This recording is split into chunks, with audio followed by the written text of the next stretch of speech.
안녕하세요. 55살에 중년에 접어든 남자입니다. 가족은 아내와 장성한 딸 2명, 그리고 얼마 전까지 제 곁에 형수님이 계셨습니다.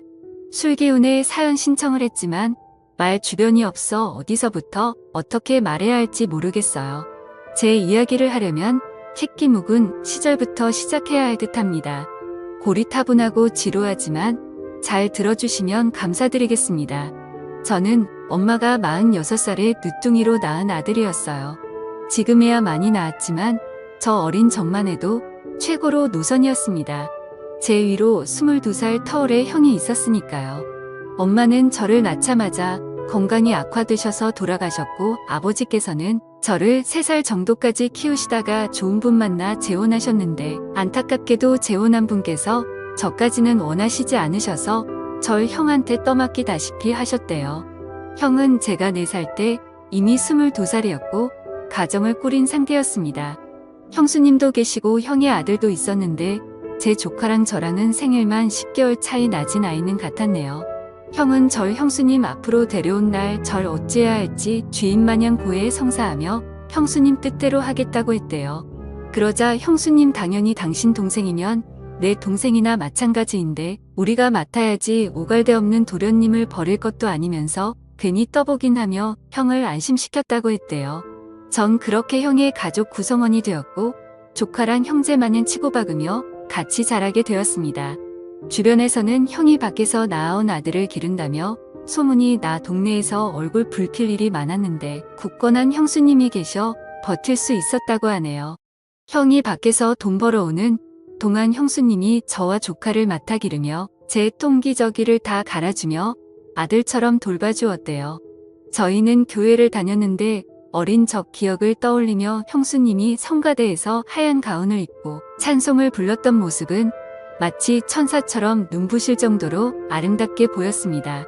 이 때문에 제 이상형은 성가대에서 찬송을 아름답게 부르는 사람이 되었답니다. 조카는 제게 삼촌 대우를 해준 적은 없었어요.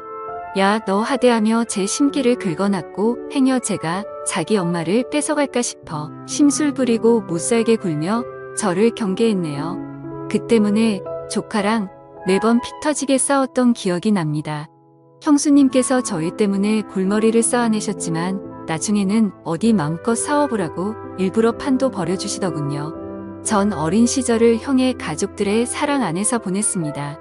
그런데 제가 중학교 2학년 때 저희 가족들의 인생을 송두리째 바꿔놓을 충격적인 사건이 터졌습니다. 어머니 기일의 산소를 찾을 겸 차를 타고 온 식구가 다녀왔는데 집으로 오던 중 역주행하는 음주 트럭과 부딪혀 차가 전복되는 끔찍한 사고가 일어나고 말았습니다. 이 일로 인해 저희 형과 조카는 생명을 잃었고 저와 형수님만 기적적으로 간신히 살아남았습니다.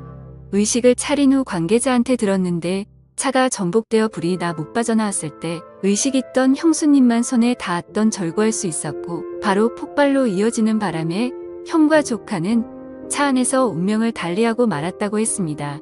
형수님 또한 절구하려다 얼굴에 화상을 입었다고 하더군요. 비극적인 소식을 들은 저는 미치기 일보 직전이었습니다. 형과 조카의 모습이 눈에 선한데 다신 볼 수 없다니 제정신일 수가 없었습니다. 형수님도 남편과 자식을 잃은 충격에 상태가 망가져갔네요. 그토록 긍정적이고 밝았던 사람이 소중한 이들을 위로니 반성장 상태가 되더군요. 피부 치드를 앓은 슬픔은 겪어보지 않은 사람은 아무도 모릅니다. 생살이 도려져 지켜지는 기분이더군요. 저 역시 퇴원하기 전까지 심신이 완전히 치료가 될 때까진 시간이 많이 필요했고 조금씩 정신이 들 때쯤 형수님을 매일 찾아뵈어 어서 제자리를 찾길 바랬습니다. 시간이 어느 정도 흐르자 형수님도 정신이 돌아오기 시작하더군요. 형수님의 친정 식구들은 형수님께 목숨 걸고 구하려면 남편이나 자식을 구할 것이지 하필 시동생을 구할게 뭐야 몸이 회복되는 대로 시동생 돌봐줄 기관으로 보내버려라며 타박하는데 형수님은 화를 내며 식구들한테 그런 말일 거면 다시 찾지 말라고 매몰차게 쳐버리셨습니다. 형수님은 버려질까 불안해했던 저를 꼭 안아주시고 말씀하시네요. 도련님은 이제 내 자식이다. 마찬가지야. 남편도 자식도 잃은 내게 도련님밖에 없어. 우리 시간이 걸리겠지만 먼저 간 그 일함 우리 아들 목까지 같이 잘 살자. 약속하는 거야. 저는 고개를 끄덕이며 형수님과 약속을 했습니다. 형수님 말 맞다나 형과 조카 목까지 행복하게 잘 살아보자고요. 그치만 형수님의 친정 식구들 말이 간간히 생각나며 형과 조카 대신 제가 살았다는 자책감은 절 헤어나올 수 없는 철망으로 내몰더군요. 잠을 자면 악몽을 꿀 같은 눈으로 밤을 지새는 경우도 많았습니다. 괴로웠던 전 인생을 삐뚤게 나갔고 고등학교 때부터 비행을 일삼기 시작했습니다. 형수님은 저 때문에 학교와 경찰서에 밥 먹듯 불려가서 선생님들과 피해자들한테 굽신거리기만 했네요. 괴로웠던 전 인생을 삐뚤게 나갔고 고등학교 때부터 비행을 일삼기 시작했습니다. 피 한 방울 안 섞인 형수님께 미안하고 죄송했지만 이렇게 스스로 망가지지 않으면 살기가 괴로웠습니다. 형수님은 참다 못해 날 잡아 본심을 토해내더군요. 도련님 이따위로 살라고 내가 목숨 걸고 구한 줄 알아. 내 손잡고 살았으면 그이랑 내 아들 목까지 같이 있게 살아야지. 내가 허비하고 있는 날은 내 사람들이 그토록 살고 싶었던 삶이야. 이럴 거면 같이 죽자. 나도 생에 미련 없어. 다 그만두고 싶다고 형수님이 약을 쓰며 병제약을 마시려는 거 저 놀면서 형수님을 저지했습니다. 잘못했어요. 형수님 너무 괴로워서 그랬어요. 형이랑 조카 생각하면 미칠 것 같아서 그랬어요. 그러게 왜 날 구했어요. 형수님한테 더 소중한 사람들 구하지 왜 나 같은 걸 구해서 힘들어해요. 아니 형수님 저를 세상 다정하게 어루만지시며 애써 눈물을 삼키곤 말씀하시네요. 도련님은 나한테 정말 소중한 사람이야. 그걸 왜 몰라. 내 가족들은 누구와 나 다르지 않고 다 소중해. 그래서 망설임 없이 도련님을 구했던 거였는데 지금의 도련님을 보면 후회돼. 그냥 그때 다 같이 죽을 걸 누구 하나 상처받는 일 없게 그냥 죽을 걸 그랬어 하며 결국 흐느끼십니다. 저는 형수님의 눈물에 가슴이 미어져 형수님께서 구한 제 생명 형수님 뜻대로 같이 있게 살겠노라고 형수님을 위한 삶을 살겠노라고 약속했습니다. 저는 고등학교만 졸업하고 취업을 희망했지만 형수님께서는 우리 아들이 생이 짧아 못 간 대학 도련님은 꼭 갔으면 좋겠다고 부탁해서 형수님을 위한 삶을 살겠노라고 약속했습니다. 정신 차리고 공부를 시작했고 형수님의 뒷바라지 안에서 재수 끝에 서울에 있는 대학에 합격했습니다. 형수님의 기뻐하는 얼굴이 떠올라 덩달아 기쁘더군요. 전 형수님께 대학 등록금 부담을 짐지우지 않으려고 아르바이트를 구했지만 형수님은 이거 우리 아들 하늘 날아갈 때 받았던 보험금이야. 도련님 등록금하고 대학 생활하는데 유흥이 잘 써줬으면 좋겠다며 내주시더군요. 그걸 제 앞에 주시는 그 마음을 너무나도 잘 알기에 전 참아 받을 수 없었지만 결국 설득당해 눈물을 삼키고 받았습니다. 저는 악착같이 공부에 장학금을 받아 학교 등록금을 충당했고 형수님이 주신 돈은 주식을 배워가며 투자를 해 돈을 조금씩 불려나갔습니다. 전 형수님께 절 구해주려다 남긴 화상 상처를 치료해주고 싶어 병원을 갔지만 형수님께서는 시간이 그이와 내 아들의 존재를 잊혀지게 하는 게 싫어. 내 얼굴 나 하나도 안 부끄러워. 네 우리 가족들이 기억했던 내 얼굴 그냥 두게 해줘 부탁한다라며 호사코 거절하셨습니다. 형수님은 상처를 통해 형과 조카의 죽음을 잊고 싶지 않았던 겁니다. 그날따라 많이 제 가족들이 그리웠네요.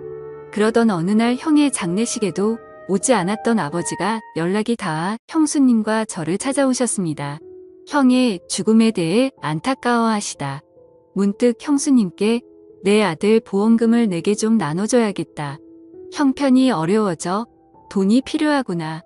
아버지인 내게도 그 돈에 대한 권리가 있다고 생각한다 하며 형의 보험금을 요구하시는데 낯짝이 두꺼운 것도 유분수지 어쩜 저리도 뻔뻔스럽고 못됐는지 저는 형수님 대신 아버지께 되들었습니다. 그거 수익자가 다 우리 형수님 앞으로 되어 있었던 거예요. 형 장례식도 오지 않았으면서 어떻게 이제와 보험금을 요구할 수가 있어요. 자격 없는 사람한테 절대 못 줘요. 했지만 형수님은 긴 한숨을 쉬시며 철 말리시고는 아버지께 일단 가시라며 이미 아버지 몫으로 빼놨으니 알아서 드리겠다며 하셨네요. 전 형수님께 난리를 쳤지만 형수님은 저를 다독이며 아무리 미워도 아버지께 그러는 건 아냐. 아버님 피부치한 도련님이 많이 그리웠을 텐데 다음번엔 따뜻하게 맞아주면 내 마음도 편할 것 같아. 그래 줄 순 아는 말에 답답함에 목이 메이더군요. 형수님은 연락단은 아버지와 절 이어주려고 노력했습니다만 아버지는 보험금을 받은 후에는 절 찾지도 보지도 않으시더군요. 슬프게도 아버지의 목적은 자식보단 돈이었나 봅니다. 하기사. 그러니 옛날에 세장가 가셨을 때도 저희 형한테 떠맡겼던 것이겠죠. 아버지를 보며 다 같은 부모가 아니라고 느꼈습니다. 제겐 예전도 앞으로도 가족은 형수님 한 분밖에 안 계셨네요. 저는 대학을 졸업하고 취업을 하게 되었습니다.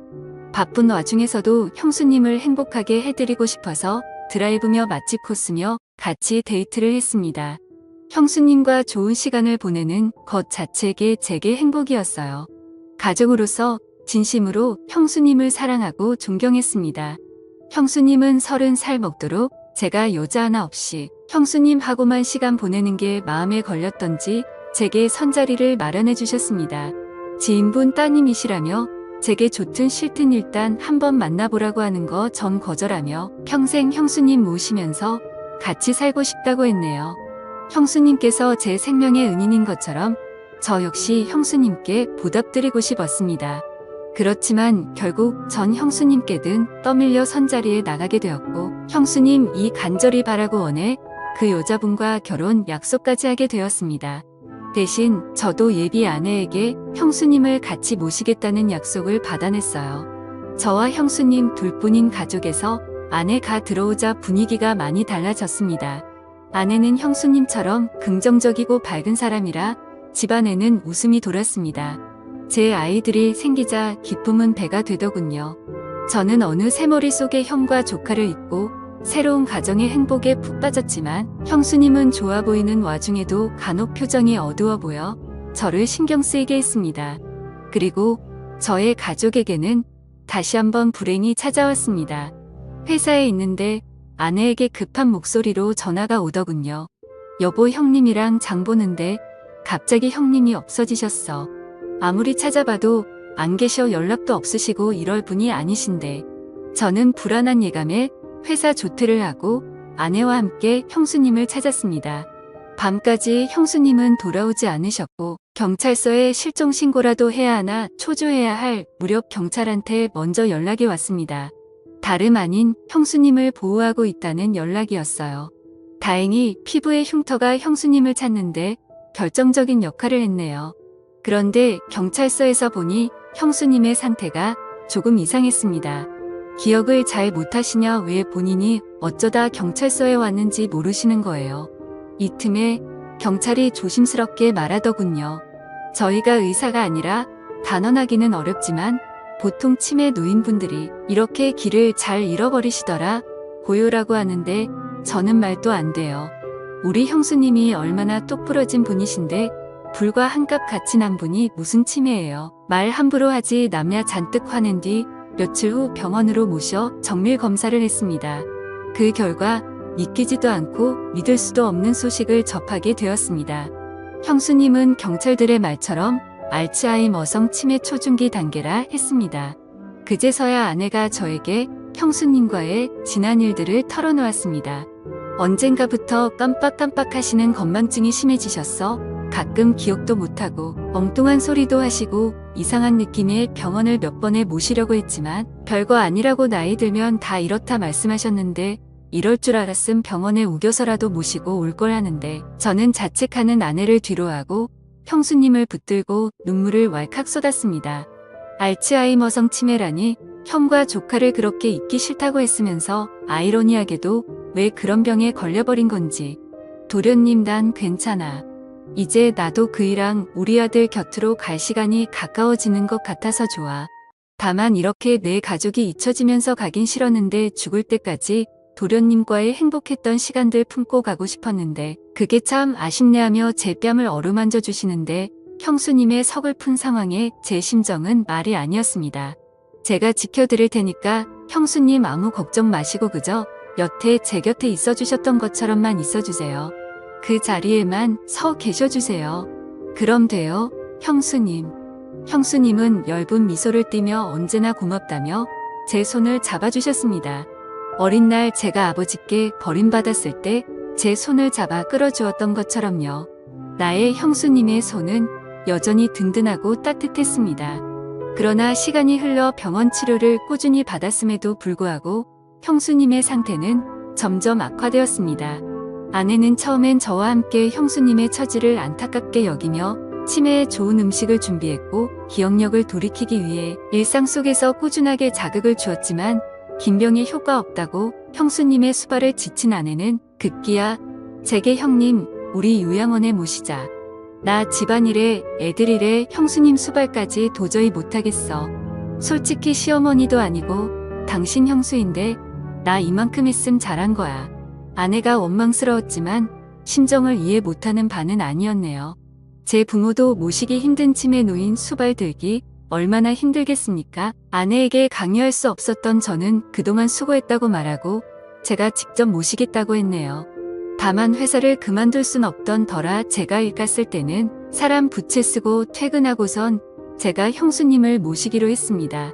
밤낮으로 쉴 틈 없이 지내니 체력이 바닥난 상태였지만 형수님을 끝까지 놓을 순 없었습니다.